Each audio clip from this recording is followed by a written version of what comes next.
അലൈക്കും, welcome back to my channel. അപ്പോൾ ഇന്ന് ഒരു ഡെയിലി വ്ലോഗാണ് കേട്ടോ.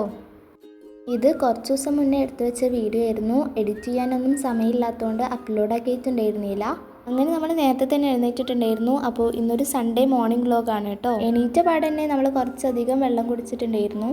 എത്ര നേരം വൈകി എണീറ്റാലും ആ വെറും വയറ്റിലൊരു കട്ടൻ ചായ എടുക്കുക എന്നുള്ളത് അത് നിർബന്ധമാണ് കേട്ടോ. ഇന്ന് ഉമ്മ നല്ല പഴംപൊരിയൊക്കെ ഉണ്ടാക്കി വെച്ചിട്ടുണ്ടായിരുന്നു. അങ്ങനെ നമ്മൾ 2 പഴംപൊരിയും ചായയൊക്കെ എടുത്ത് കുടിച്ചിട്ടുണ്ടായിരുന്നു. അങ്ങനെ നമ്മളതൊക്കെ കഴിഞ്ഞ് പുറത്തിറങ്ങിയേക്കുമ്പോഴാണ് പത്രം വന്നത് കണ്ടത് കേട്ടോ. ഈ ഒരു സാധനം കണ്ടിട്ട് തന്നെ ഒരാഴ്ച ആയിട്ടുണ്ടാവും. കാരണം രാവിലെ എണീക്കുക, സ്കൂളിൽ പോവുക, വരിക, രാത്രിയാവുക, ഇതാണല്ലോ എന്നും നടന്നുകൊണ്ടിരിക്കുന്നത്. ശരിക്കും പറഞ്ഞാൽ ഒന്നിനും സമയം കിട്ടണില്ല. അങ്ങനെ കുറച്ച് നേരമൊക്കെ ഇരുന്ന് പത്രം വായിച്ചിട്ടുണ്ടായിരുന്നു. പിന്നെ നമ്മൾ കുറച്ച് നേരം മുറ്റത്തൊക്കെ ഒന്ന് ഇറങ്ങി നടന്നിട്ടുണ്ടായിരുന്നു. നമ്മുടെ പൂക്കളും ചെടികളൊക്കെ ഒന്ന് ആസ്വദിച്ച് നടക്കാമെന്ന് വിചാരിച്ചു കേട്ടോ. ഇത് നമ്മുടെ മുറ്റത്തൊക്കെ ഉണ്ടാകുന്ന ഒരു ചെടിയില്ലേ, അത് ഞങ്ങളെടുത്ത് ചട്ടിയിൽ വെച്ചതാണ് കേട്ടോ. നല്ല ഭംഗിയിൽ തന്നെ വന്നിട്ടുണ്ടായിരുന്നു. അങ്ങനെ നമ്മളിതൊക്കെ നോക്കി നിൽക്കുമ്പോണ്ട് ഒരാൾ അതിൽ കൂടെ പോണു. ആരാന്നല്ലേ, ഇതാ ഇയാളാണ് കേട്ടോ. നല്ല പീലിയൊക്കെ ഉള്ളൊരു മയിലാണ് കേട്ടോ അതിലൂടെ പോയിട്ടുണ്ടായിരുന്നത്. നല്ല രസമുണ്ടായിരുന്നു അതിനെ കാണാനായിട്ട്. പക്ഷെ അതിൻ്റെ കാലിന് എന്തോ പറ്റിയിട്ടുണ്ട്. അങ്ങനെ നമ്മൾ കുറച്ച് നേരം മുറ്റത്തൊക്കെ നടത്തിയതിന് ശേഷം റൂമിലോട്ട് വന്നിട്ടുണ്ടായിരുന്നു കേട്ടോ. ആദ്യം തന്നെ നമ്മൾ ബെഡ്ഷീറ്റൊക്കെ ഒന്ന് വിരിച്ചിടുകയാണ്. ഇതിപ്പോൾ വിരിച്ചിട്ടിട്ട് വല്ല കാര്യമൊന്നുമില്ല എന്നറിയാം, എന്നാലും നമ്മൾ ഒന്ന് ക്ലീൻ ചെയ്തിടുമ്പോൾ കിട്ടുന്ന ഒരു സാറ്റിസ്ഫാക്ഷൻ അത് വേറെ ലെവൽ തന്നെയാണ് കേട്ടോ. പിന്നെ നമ്മൾ ടേബിളൊക്കെ ഒന്ന് ക്ലീൻ ചെയ്തിട്ടുണ്ടായിരുന്നു. കുറച്ച് ദിവസമായി നമ്മൾ ടേബിൾ മേലൊക്കെ ഇരുന്ന് എന്തെങ്കിലുമൊക്കെ ചെയ്തിട്ട്. അപ്പോൾ ഇന്ന് നമുക്കൊരു ബുക്ക് വായിക്കാമെന്ന് വിചാരിച്ചു. ദ ഗ്രേറ്റ് എക്സ്പെക്റ്റേഷൻസ് എന്ന് പറയുന്ന ആ ഒരു ബുക്ക് ഉണ്ടല്ലോ, ചാൾസ് ഡിക്കൻസിൻ്റെ ആ ഒരു കുഞ്ഞു ബുക്ക്, അത് റീഡ് ചെയ്യാമെന്ന് വിചാരിച്ചു. ഇത് ഞാൻ മുമ്പ് റീഡ് ചെയ്തതാണ്, എന്നാലും ഒന്നുകൂടെ വായിക്കാമെന്ന് വിചാരിച്ചു. ബുക്ക് വായിക്കുക എന്ന് പറയുന്നത് എനിക്ക് ഭയങ്കര ഇഷ്ടമുള്ള ഒരു കാര്യമാണ് കേട്ടോ, പ്രത്യേകിച്ച് ഇങ്ങനെയുള്ള ബുക്സൊക്കെ. പക്ഷെ ബുക്ക് കിട്ടാനില്ല എന്നുള്ള ആ ഒരു പ്രശ്നം മാത്രമേ ഉള്ളൂ. ഇതെനിക്ക് പേഴ്സണലി ഇഷ്ടപ്പെട്ട ഒരു ബുക്കാണ് കേട്ടോ. ഞാൻ സ്കൂളിൽ നിന്ന് ബുക്ക് ഷോ ഉണ്ടായിരുന്നപ്പോൾ വാങ്ങിയതായിരുന്നു. അങ്ങനെ നമ്മൾ വായനയൊക്കെ കഴിഞ്ഞപ്പോൾ 7:05 ആയിട്ടുണ്ടായിരുന്നു കേട്ടോ ടൈം. ഇന്നത്തെ ഒരു മോർണിംഗ് പ്രൊഡക്റ്റീവ് ആക്കണം എന്നാണ് എൻ്റെ ആഗ്രഹം. അതുകൊണ്ട് തന്നെ ഞാൻ ടു ഡു ലിസ്റ്റൊക്കെ എഴുതി ഓരോ കാര്യങ്ങളും നല്ല കൃത്യമായിട്ട് തന്നെ ചെയ്യാമെന്നാണ് വിചാരിക്കുന്നത്. എൻ്റെ റൂട്ടീനൊക്കെ ആകെ തെറ്റിക്കെടുക്കുകയായിരുന്നു. കാരണം ഓൺ എക്സാമൊക്കെയാണ് വരുന്നത്. പഠിക്കലൊന്നും എവിടെ എത്തിയിട്ടില്ല. അതുകൊണ്ട് തന്നെ ഇത്ര സമയത്ത് പഠിക്കണം. പിന്നെ ക്ലീനിങ് കാര്യങ്ങളൊക്കെ അതിൽ ഇൻക്ലൂഡ് ചെയ്തിട്ട് ഒരു ടു ഡു ലിസ്റ്റ് എഴുതിയിട്ട് നമ്മുടെ വാളിൽ സ്റ്റിക്ക് ചെയ്ത് വെച്ചിട്ടുണ്ട് കേട്ടോ. അങ്ങനെ നമ്മൾ ടൈമറൊക്കെ സെറ്റ് ചെയ്ത് പഠിക്കാൻ വേണ്ടി പോവാണ്. ഇന്ന് ഫസ്റ്റിന് നമുക്ക് ബോട്ടണി പഠിക്കാമെന്ന് വിചാരിച്ചു. കാരണം ഫസ്റ്റ് ചാപ്റ്റർ പോലും ഞാൻ ഇതുവരെ പഠിച്ചിട്ടുണ്ടായിരുന്നില്ല.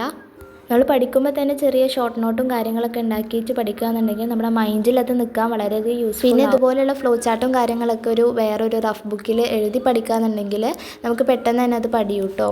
ഇതുപോലുള്ള സ്റ്റഡി വ്ലോഗും സ്റ്റഡി ടിപ്സൊക്കെ ഉള്ള വീഡിയോ വേണമെന്നുണ്ടെങ്കിൽ താഴെ കമൻറ്റ് ചെയ്യുക. അങ്ങനെ നമ്മൾ ബോട്ടണി ഫസ്റ്റ് ചാപ്റ്റർ പഠിച്ചു കഴിഞ്ഞിട്ടുണ്ട്. ഇനി നമ്മൾ സുവോളജി പഠിക്കാമെന്ന് വിചാരിച്ചു. സുവോളജിയിൽ സെക്കൻഡ് ചാപ്റ്ററാണ് കേട്ടോ പഠിക്കുന്നത്. അപ്പോൾ ഇതിൽ ഒരുപാട് ടേംസും അതിൻ്റെ ഡെഫിനിഷൻസൊക്കെ പഠിക്കാനുണ്ട്. അതുകൊണ്ട് തന്നെ നമ്മൾ എഴുതി പഠിക്കുക, അതുപോലെ ചെറിയ ചെറിയ ഷോർട്ട് നോട്ടൊക്കെ ഉണ്ടാക്കി പഠിക്കുമ്പോൾ നമ്മുടെ മൈൻഡിൽ നിൽക്കാൻ അത് വളരെയധികം യൂസ്ഫുൾ ആവും.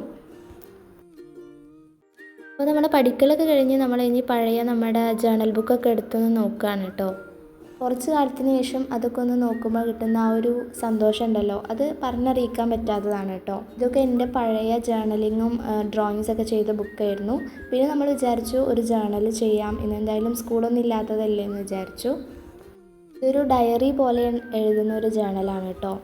ഈ ഒരു ജേർണൽ കണ്ടാൽ തന്നെ അറിയാം ഈ വീഡിയോ ഞാൻ മാസങ്ങൾക്ക് മുന്നേ എടുത്തു വെച്ചതായിരുന്നു. എനിക്ക് അപ്ലോഡ് ആക്കാൻ വേണ്ടി പറ്റിയിട്ടുണ്ടായിരുന്നില്ല. ഇതിൽ ഞാൻ യൂസ് ചെയ്ത ആ ഒരു കവായ് സ്റ്റിക്കർ ഞാൻ ഫ്ലിപ്കാർട്ടിൽ നിന്ന് ഓർഡർ ചെയ്തതായിരുന്നു കേട്ടോ. ഞാൻ ഷോർട്ട് വീഡിയോ ഇട്ടപ്പോൾ ഒരുപാട് കമൻറ്റ് വന്നിട്ടുണ്ടായിരുന്നു, എവിടെ നിന്നാണ് പർച്ചേസ് ചെയ്തത്, എത്രയാണ് പ്രൈസ് എന്നൊക്കെ പറഞ്ഞിട്ട്. അപ്പോൾ ഞാൻ റിപ്ലൈ ഒക്കെ തന്നിട്ടുണ്ടായിരുന്നു. അപ്പോൾ എനിക്ക് പേഴ്സണലി ഭയങ്കര ഇഷ്ടപ്പെട്ടു കേട്ടോ ആ ഒരു കവായ് സ്റ്റിക്കർ. അഫോർഡബിൾ റേറ്റിലാണ് എനിക്ക് കിട്ടിയിട്ടുണ്ടായിരുന്നത്. 20 ഷീറ്റ്സ് അവൈലബിൾ ആണ് കേട്ടോ. നമ്മൾ എത്ര ജേർണലിൽ യൂസ് ചെയ്താലും കഴിയാത്ത അത്രയും സ്റ്റിക്കേഴ്സ് അതിലുണ്ട് കേട്ടോ. അപ്പോൾ ജൂലൈ മന്ത് സ്റ്റാർട്ടാകുമ്പോഴാണ് ഞാൻ ഈ ഒരു ജേർണൽ ചെയ്തിട്ടുണ്ടായിരുന്നത്. അപ്പോൾ എൻ്റെ മനസ്സിലുള്ള കാര്യങ്ങളും എൻ്റെ ജീവിതത്തിൽ നടന്ന കുഞ്ഞു കുഞ്ഞു സംഭവങ്ങളൊക്കെയാണ് ഞാൻ ഈ ഒരു ഡയറി പോലെയുള്ള ജേർണലിൽ എഴുതിയിട്ടുണ്ടായിരുന്നത്. ജേർണലിങ് ചെയ്യുക എന്ന് പറയുന്നത് എനിക്ക് ഭയങ്കര ഇഷ്ടമാണ് കേട്ടോ. എനിക്ക് അത് ചെയ്യുമ്പോൾ തന്നെ ഒരു റിലാക്സേഷൻ ഫീൽ ചെയ്യാറുണ്ട്. പിന്നെ നമ്മൾ അവിടെ ഇവിടെയൊക്കെ കുറച്ച് സ്റ്റിക്കേഴ്സൊക്കെ ഒട്ടിച്ച് കൊടുത്ത് നമ്മുടെ ജേർണൽ ഇവിടെ സെറ്റായിട്ടുണ്ട്. ഇനി നമ്മൾ ഹാങ്കറിന് പോയി നോക്കുമ്പോഴാണ് കുറച്ചധികം പുതിയ ഡ്രസ്സുകളൊക്കെ അലക്കാൻ വേണ്ടിയിട്ടുണ്ടായിരുന്നു. അപ്പോൾ അതൊക്കെ ഒന്ന് എടുത്ത് അലക്കാമെന്ന് വിചാരിച്ചു കേട്ടോ. മഴയൊക്കെ ആയതുകൊണ്ട് തന്നെ വെയിൽ വരട്ടെ എന്ന് പറഞ്ഞിട്ട് വെച്ചിരിക്കുകയായിരുന്നു കേട്ടോ ഈ പുതിയ ഡ്രസ്സുകളൊക്കെ. അപ്പോൾ ഇതൊക്കെ നമ്മൾ ഇന്ന് അലക്കാമെന്ന് വിചാരിച്ചു. ഇന്ന് നല്ല വെയിലൊക്കെ കാണുന്നുണ്ട്.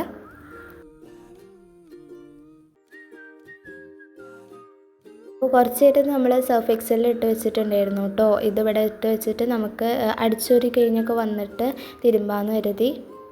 അങ്ങനെ നമ്മൾ അതൊക്കെ ഒന്ന് അവിടെ സെറ്റാക്കിയിട്ട് പിന്നെ ക്ലീനിങ് പരിപാടീസിലോട്ട് പോവുകയാണ്.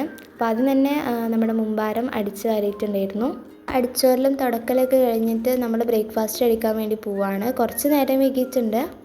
ഇന്ന് നല്ല ചപ്പാത്തിയും അതുപോലെ പൊട്ടാറ്റോ കറിയൊക്കെ കേട്ടോ ഉമ്മ ഉണ്ടാക്കിയിട്ടുണ്ടായിരുന്നു. ഇവിടെ എല്ലാ പണികളൊക്കെ കഴിഞ്ഞ് ഇങ്ങനെ ചായ കുടിക്കുമ്പോൾ കിട്ടുന്ന ആ ഒരു സുഖം അത് വേറെ തന്നെയാണ് കേട്ടോ. അപ്പോൾ ഞാൻ വിചാരിച്ച പോലെ തന്നെ ഇന്നത്തെ മോർണിംഗ് എനിക്ക് പ്രൊഡക്റ്റീവ് ആക്കാൻ വേണ്ടി സാധിച്ചിട്ടുണ്ട്. അപ്പോൾ ഞാൻ വളരെയധികം ഹാപ്പിയാണ് കേട്ടോ. അങ്ങനെ നമ്മൾ ചായയൊക്കെ കുടിച്ച് കഴിഞ്ഞ് പിന്നെ നമ്മുടെ അലക്കാനുള്ളതൊക്കെ അലക്കി മേലെ കൊണ്ടുപോയിട്ടുണ്ടായിരുന്നു. പക്ഷേ കുറച്ച് കഴിഞ്ഞപ്പോൾ തന്നെ നമ്മുടെ കാലാവസ്ഥ വളരെയധികം ഭീകരമായി നല്ല മഴ ഒക്കെ പെയ്തിട്ടുണ്ടായിരുന്നു. അങ്ങനെ നമ്മൾ ഇട്ട് തിരുമ്പിയതൊക്കെ അതേപോലെ അവിടെ നിന്ന് ഇങ്ങോട്ട് താഴേക്ക് തന്നെ കൊടുത്തിട്ടുണ്ടായിരുന്നു കേട്ടോ. കുറച്ച് കഴിഞ്ഞപ്പോൾ നമ്മൾ മഴയൊക്കെ തുറന്നിട്ടുണ്ടായിരുന്നു. അപ്പോൾ ഇന്നത്തെ മോർണിംഗ് വ്ലോഗ് ഇത്രയേ ഉള്ളൂ.